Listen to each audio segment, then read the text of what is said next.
सोमवती अमावस्या के दिन भगवान शिव की उपासना की जाती है। ऐसी मान्यता है कि जो व्यक्ति सोमवती अमावस्या का व्रत रखता है उसकी सभी मनोकामना पूरी होती है, साथ ही अखंड सौभाग्य की प्राप्ति होती है। इस दिन सोमवती अमावस्या का व्रत कथा पाठ करने से भगवान शंकर प्रसन्न होते हैं। सोमवती अमावस्या की व्रत कथा। गरीब ब्राह्मण परिवार था। उस परिवार में पति पत्नी के अलावा एक पुत्री भी थी। वह पुत्री धीरे धीरे बड़ी होने लगी। वह लड़की सुंदर, संस्कारवान एवं गुणवान थी, किंतु गरीब होने के कारण उसका विवाह नहीं हो पा रहा था। एक दिन उस ब्राह्मण के घर एक साधु महाराज पधारे।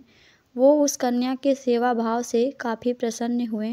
कन्या को लंबी आयु का आशीर्वाद देते हुए साधु ने कहा, इस कन्या की हथेली में विवाह योग्य रेखा नहीं है। तब ब्राह्मण दंपत्ति ने साधु से उपाय पूछा कि कन्या ऐसा क्या करे कि उसके हाथ में विवाह योग बन।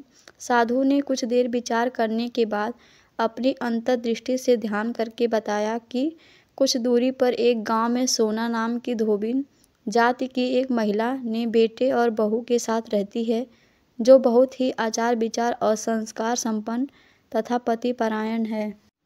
यह कन्या उसकी सेवा करे और वह महिला इसकी शादी में अपने मांग का सिंदूर लगा दे।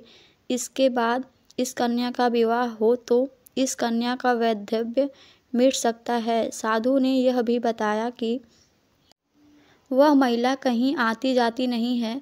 यह बात सुनकर ब्राह्मणी ने अपनी बेटी से धोबिन की सेवा करने की बात की। अगले दिन कन्या प्रातःकाल ही उठकर सोना धोबिन के घर जाकर साफ सफाई और अन्य सारे कार्य करके अपने घर वापस आ जाती।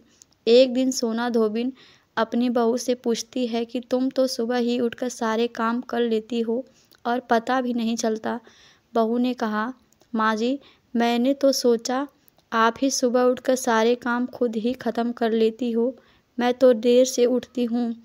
इस पर दोनों सास बहू निगरानी करने लगी कि कौन है जो सुबह ही घर का सारा काम करके चला जाता है। कई दिनों के बाद धोबिन ने देखा कि एक कन्या अंधेरे घर में आती है और सारे काम करने के बाद चली जाती है।